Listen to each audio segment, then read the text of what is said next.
Thank you, Greg. Yeah, Matius Ho from Leimena Institute. First of all, we want to thank the co-chairs of this Earth Summit, Dr. Katrina Lantoswet and Ambassador Sam Brownback. So I'm here with two of my great colleagues in the project that we are doing in Indonesia. It's a huge challenge because the three of us need to share the 15 minutes to explain about the program. So first of all, we are going to hear from Dr. Alwi Shihab, who is a senior fellow at Leimena Institute, but also a foremost Muslim scholar in Indonesia, and a former Minister of Foreign Affairs in Indonesia, and a former special envoy to Middle East and OIC. And then after that, I will explain a bit more about the program in Indonesia. And then the last one will be Dr. Ari Gordon, who is also teaching in the course, and he's the Director of Muslim-Jewish Relations at the American Jewish Committee, AJC, in United States. So with that, I would like to invite Dr. Alwi Shihab to give his first remarks.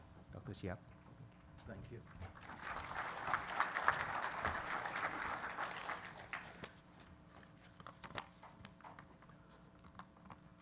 Assalamu alaikum, shalom. Peace be upon all of us. Distinguished guests, ladies and gentlemen, religious extremism, sometimes compounded by socio-political extremism, has become one of the major problems globally. Islam, the noble religion that I hold so dearly, has been misused by extremists to pursue the establishment of their twisted idea of Islamic State. It has grown and spread rapidly, oftentimes by taking advantage of the freedom of expression under democracy. However, you cannot eradicate ideology by simply attacking them physically. Destroying Al-Qaeda and ISIS without addressing their ideology will never stop their extremist movement. The collapse of ISIS caliphate could mean setback on the ground for the extremists, but their ideology remained resilient and reappear after that. Coming from the country with the world's largest Muslim population, I am concerned with the extremism problem that continues to plague many Muslim countries. We need to remember that war of ideology is about winning the people's heart and mind, not winning territory. Therefore, it is important to win the heart and mind of the Islamic and other religious communities, particularly the young generation, because they are going to be the future leaders of their countries. This is why education, especially religious education, is very important to win the war. Humility. Speaking of Islamic extremist ideology, we need to revisit the history of relation between the three Abrahamic religious communities, Muslim, Christian, and Jews. Even though they share a lot in common in their historical roots, throughout history there has been a lot of tensions, even conflict between them. Despite our disagreement over the conflict, for example, the Crusades, we need to recognize their significant impact on the rise of extremism, especially because conflict can influence how people interpret their holy texts. In a traumatic situation after the vicious Mongol invasion, Ibn Taymiyyah, the 13th century Islamic scholar, was born. One of his very famous book titled Al-Jawabu Sahih Liman Baddala Din al-Masih, the right response to those who alter the religion of Christ. Very provocative. He is renowned for his harsh fatwas, religious decrees against philosophy, Sufism, Shiite, and Christianity. 5 centuries later, his fatwas inspired Muhammad bin Abdul Wahhab of Saudi Arabia, who rejected all forms of Christian Western culture. Then he founded Wahhabism, a radical Puritan movement that has influenced many extremist groups in the Muslim countries. Today, the Palestinian-Israeli conflict continues to strain the relation between the Abrahamic religions. The hostility, supported by their corrupt understanding of the religious texts, has been passed down from generation to generation up till today, creating damages beyond the Abrahamic religions. We need to break this change of hostility with bold humility. Humility to recognize the problem within our own religious communities and to correct, and the good in other religious communities to learn from. So correcting and learning. Humility to recognize that we need to collaborate with other faith communities. Boldness to take the necessary step innovatively. Boldness to move beyond rhetoric to action, beyond interfaith to multi-faith collaboration. And this is what we have been working on in Indonesia. As senior fellow at Leimena Institute, Jakarta, a Christian organization, I have been involved in the design and implementation of its training program for madrasa teacher, for religious school teachers, because they are very important in enlightening the students. I teach them how to understand the Quranic verses regarding Muslim, Christian, and Jews relations that are often misinterpreted and misused by extremists. The program is based on cross-cultural religious literacy concept that was developed by Dr. Chris Seipel, senior fellow at the University of Washington. Christian and Jewish scholars also teach in this program. It has grown to involve many reputable Islamic organizations in Indonesia and outside, becoming a model of moving beyond rhetoric to action, beyond interfaith dialogue to multi-faith collaboration. It is a small yet concrete step toward reforming religious education to stop religious intolerance and extremism. Next, we will learn about the program in more detail from Mr. Matius, and I would like to thank you for your patience.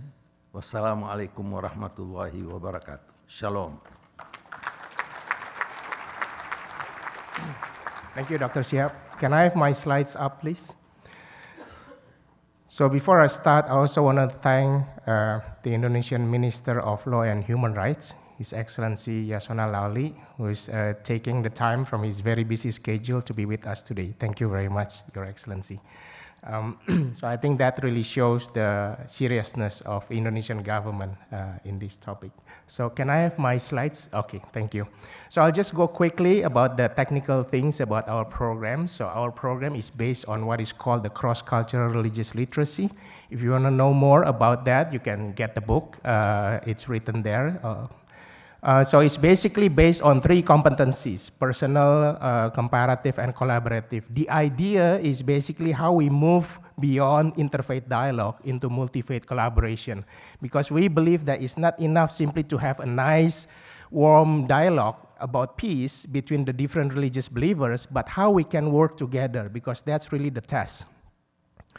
So in what we are doing, in this program. This is our one-week curriculum of the online program. So in 3 days, the students or the participants of this program will have a live interaction using Zoom, and then 2 days of self-study using learning management system. What is being discussed in that program? So, the bottom one is actually the curriculum, the content. So we are discuss about the cross-cultural religious literacy framework. But not only that, we use the Abrahamic religious approach to discuss about Islam from the Muslims, Muslim scholars, and also about Christianity from a Christian pastor, and then about Judaism from Jewish scholars. Now, who is the beneficiary, the audience of this? Well, the audience, we begin with the madrasah teachers. So in Indonesia, we have more than 80,000 madrasas from K to 12 and almost 900,000 teachers. So we begin with that. So you can see this is actually a groundbreaking program in Indonesia, how the madrasah teachers, but not only madrasah teachers, but also other Muslim teachers, learning about this cross-cultural religious literacy and learning about the different religions in the Abrahamic faiths and see how to work together in that. So these are all the different Islamic partners that we are working with, the National Mosque, Islamic University, and others, as you can see. So far, within 7 months, we are, more than 2,400 teachers have graduated from this program from 33 provinces. Indonesia have 34 provinces, so it's almost the whole Indonesia. We are still doing this program every 2 weeks, so we have more than 100 teachers every 2 weeks graduating from this program. So again, we want to thank the Indonesian Ministry of Law and Human Rights because we just signed an agreement as well to develop an advanced course for these teachers to learn about freedom of religions and belief from the constitutional and legal perspective. We are also working with the State Islamic University, one of the leading one in Indonesia, to train the teachers how to develop the lesson plan. So what's next? Well, there are more opportunities, more partnerships will be in line. For example, we are working with the Christian School Foundation to develop the similar program for Christian teachers, and we are also going to develop partnership with the institute in Ghana and also the World Muslim Communities Council in Abu Dhabi, UAE. With that, I would like to invite Dr. Ari Gordon as one of the instructors in that program. Dr. Ari Gordon. So I know we're short on time. I'll compress my remarks. I'm Ari Gordon. I oversee Muslim-Jewish relations at American Jewish Committee. I'm one of the Jewish teachers in this program, along with Ambassador Rabbi David Saperstein, who's actually backstage. You'll hear from him soon, and Rabbi David Rosen, AJC's Director of International Interreligious Affairs based in Jerusalem. You heard about the need on the ground from Dr. Shihab, and Matius told you about the program itself. And I want to talk to you about what works, why it works, and from a non-Indonesian perspective, how this package, how this model can be used elsewhere. And I'll do so fairly quickly. I think there's 3 ingredients. One is, frankly, just the technology. While all of us were battened down and at home during COVID, Matius and the Leimena Institute got to work using Zoom to meet with my colleague Shira Lowenberg of AJC's Asia Pacific Institute, our interreligious team, with Chris Seipel of Templeton and IGE, the Institute for Global Engagement, and then built a roundtable so that people who did not have a chance to sit in a room together and might not even have opted to sit together if they had the opportunity to do so in person could just click and enter a Zoom room, build trust. That trust turned into public seminars. It turned into the long list of impressive partners that Leimena signed on to this program, training teachers in cross-cultural religious literacy. I implore everyone in this room to use the technology, to use what COVID, a silver lining perhaps of this horrible pandemic. What it gave us was this openness to meeting people that you would normally only meet in person. Projects that would take years to develop because you'd meet someone at a conference and the next time you spoke to them was at another conference. Maybe you visited them 2 years later. We can compress time and space. People you meet here, reach out to them, set up a meeting, and start talking about what you can do together. One is the technology and communication. 2, partners on the ground. The Leimena Institute and their board of advisors, as you heard, knows all of the sensitivities. Doing cross-cultural work, if it matters, if it's important, it involves social risk. We cannot come in as outsiders and do this work in contexts that are not our own. We have to defer and give trust to the sensitivities on the ground from trusted, credible partners. Leimena has brought in outside voices, authentic voices teaching Judaism and Christianity, but ultimately they are the drivers of this program, and they frame to make sure that we're pushing the envelope on what we can say, but not too far in a way that it's rejected or doesn't match the needs on the ground. And the last thing I'll talk about is the CCRL, the Cross-Cultural Religious Literacy Model. Chris Seipel has developed this. You saw the book that Matius put up there. One of the reasons that it works so well is because it responds to the two big challenges that people in traditionalist mindsets have about this work. One, I have my truth and everyone else is wrong. And maybe if everyone else is wrong, maybe they're also the enemy. The other is that if I'm doing interfaith work, I'm going to be asked to say that everyone else has truth. And what the CCRL, religious literacy model, does is it's not tepid tolerance. We're not saying, yes, you have truth, you can hate them, but you have to tolerate them. And we're not saying you need to acknowledge the truth of others. We develop knowledge to build empathy and respect for the phenomenological experience of people of other faiths, not for their truth systems. And what this allows us to do, and here I'll wind down, is it allows us to confront the challenges that globalization and the revolution in communications have given us.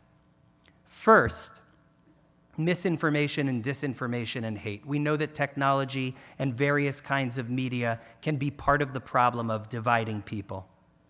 This program is using that technology through virtual trainings, through meetings with people from across the globe to do just the opposite, to make them discerning internal critics who can engage in the cultures of suspicion that may be there on the ground, but to do so with genuine knowledge.